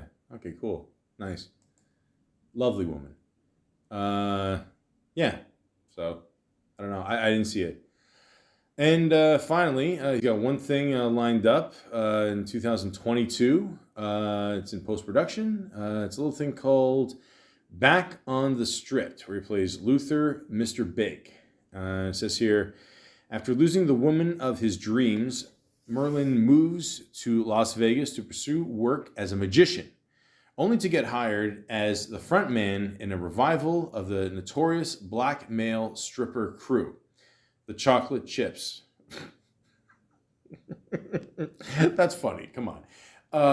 Led by Luther, now broke and broken, the old, domesticated, out-of-shape Chips put aside former conflicts and reunite to save the hotel they used to perform in while helping Merlin win back his girl. Well, there you go. Something for the ladies. What can I tell you? Okay. Or who do we got? Okay, we got Kevin Hart again, teaming up. So, yeah, like I said, if it ain't broken, don't fix it. Colleen Camp, Tiffany Haddish, Wesley Snipes, obviously. JB Smooth, Faison Love. Fuck, that guy is fucking hilarious. Have you ever watched that guy on Vlad TV? Holy shit. That guy's got awesome stories. Piper Curda, Gary Owen, Billy Bellamy, Spence Moore II. Yeah. Seems like a good little cast of people. So there you go. All right, directed by Chris Spencer, who I'll be honest with you, I don't know a lot about, but he's also one of the writers. The other one is Eric Daniel. Okay, so he worked part of the crew on New Jack City, Do the Right Thing, Let It Shine, Static. Okay, all right, so, all right. Seems like everyone knows each other pretty much. And, yeah, good cast of people. I mean, I love JB Smoove, by the way, too. I mean, he always kills it on Curb Your Enthusiasm. Tiffany Haddish, she's always great. This this could work, ladies and gentlemen. So, it should come out sometime this year. Will it come out in theaters? Who the fuck knows? The way things are going, I mean, you never know if it's going to be online or, you're going to sit in an uncomfortable chair with a sticky floor. But, hey, we'll see what happens. Says here, Chris Spencer played Preach in Don't Be a Menace to South Central While Drinking Your Juice in the Hood. I remember this movie. This is a really funny movie. I enjoyed it. So there you go, guys. I mean, that's it with Snipes for now. But it's been cool just to see Snipes the last couple of years just kind of make like a little bit of a comeback, I guess. I mean, he's always kind of been there anyway, just still making movies. But, it's good to see now. I got to give props to Kevin Hart just because I think me and Kevin are about the same age. I think he's a couple of years older. But, we grew up loving these guys. You know what I mean? And why wouldn't we want to work with them? And people think, this person's hard to work with, and this person doesn't take it seriously. And it's like, you know what? Like, meet the person, get to know them. Snipes seems like a really cool dude. He really does, honestly, and I think that's why he's been steadily working since he started. And for him to, team up with Kevin Hart in all these projects. And, for the next generation to find out more about him, because I'm sure, like, they'll look back and go, oh, who's this guy? Oh, he did this. Oh, he did this comedy. Oh, he did this action, Oh, he was in White Man Can't Jump. He was Blade. Yeah, he was, like, one of the original superheroes, So it's cool to, go back and see, like, all the shit that he's done. So, I think it's awesome seeing Snipes. And like I said, I mean, the guy doesn't show any signs of slowing down. This sounds like this movie will be a hit. I mean, it sounds like it's got a hell of a cast, and I'm sure he's gonna, keep this going. So, and again, like I said, I don't know what kind of water Wesley Snipes is drinking, or like how much like training he does every day. But I mean, again, I look like a piece of shit compared to him. It is just, it's not even close, man. I haven't done a push-up since since passenger 57. I don't think I've done 57 push-ups in my life. But the point is, Snipes is still killing it, and you got to give the guy a lot of credit. And honestly, man, I wish you all the best. Much more success in your life, and we need these action heroes. We need actors that are good at comedy, drama, suspense, thrillers, action, disappearing acts. I forgot to mention that before. He was very good in that. Good little dramatic role for him. All I'm saying is, the next generation, we need someone who can fill in those shoes for the next generation.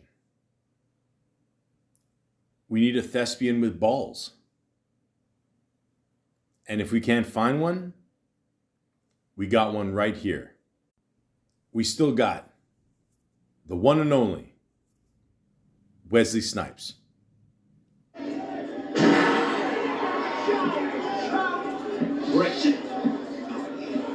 man, give me my money, man. Hey, give me money things, brother. There's a man with integrity. Hey, yo, don't you push your luck, man. It has nothing to do with luck.